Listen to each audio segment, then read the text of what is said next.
Bonjour mes stagiaires, bonjour mes étudiants. On va voir aujourd'hui dans ce vidéo la gamme de produits. Premièrement, la définition.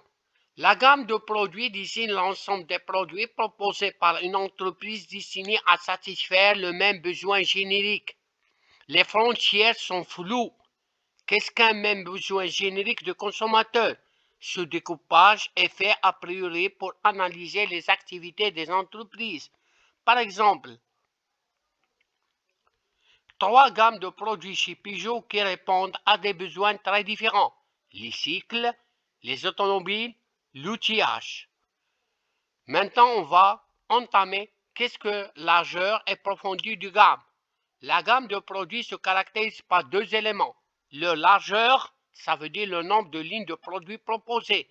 Leur profondeur, le nombre de produits différents par ligne. La longueur de gamme correspond au nombre total de références dans la gamme de produits, est égal largeur fois profondeur. C'est le nombre total de références commercialisées par la gamme par la marque dans la gamme. Par exemple, on a les caractéristiques de la gamme de produits, c'est largeur et profondeur. Profondeur, c'est le nombre de produits différents par ligne.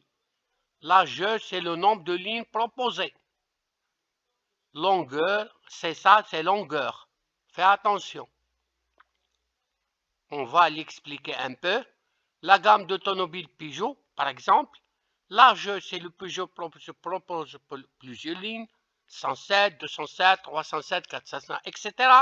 Profondeur, c'est Peugeot propose plusieurs types de motorisation et d'équipement dans chaque ligne. Par exemple, SA 207. Deux stratégies de gamme sont envisageables.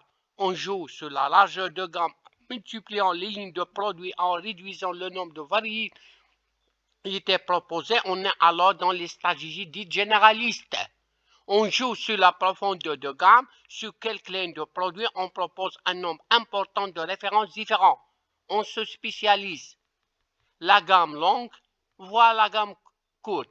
Proposer une gamme longue sur le marché permet à l'entreprise de répartir les risques. Si une ligne de produit ne marche pas, on peut se rattraper sur les autres. D'augmenter la visibilité de la marque sur le marché qui couvre ainsi plusieurs segments de marché. De mieux répondre aux attentes variées des consommateurs. On résume ça dans le tableau. Avantage d'une gamme longue, répartition des risques, meilleure visibilité de la marque, meilleure réponse aux attentes des consommateurs. Les inconvénients d'une gamme longue, coût de gestion, pas d'économie d'échelle, risque de cannibalisation des produits. C'est ça, c'est l'avantage et inconvénient d'une gamme longue. Mais les gammes longues sont plus coûteuses à installer sur le marché, nécessitant des coûts de communication et de référencement plus importants et à gérer, par exemple, en termes de logistique et de gestion de stock. Les économies d'échelle sont moins importantes et le risque est que les différentes références ne soient pas suffisamment positionnées différemment et qu'ils ne permettent pas de toucher les cibles de clientèle distinctes. Dans ce cas, un risque de cannibalisation des ventes entre les produits aurait lieu. Orientation de la gamme. De façon à rester compétitif sur le marché, il est essentiel de faire évoluer la gamme de produits. On peut considérer trois exécutions de la gamme. Le développement. Le responsable marketing doit penser à développer sa gamme de produits de façon à consolider la position de la marque sur le marché et renforcer la visibilité. On peut commercialiser des produits compléments des produits existants. Par exemple, une marque de vêtements pourra proposer une ligne de lunettes de soleil coordonnée avec ses collections. On peut aussi choisir d'étendre sa gamme actuelle en lançant de nouvelles variétés. On part alors d'extension vers le bas de la gamme ou vers le haut, comme par exemple Jacques Bar avec ses cafés d'Augustin d'origine. L'adaptation.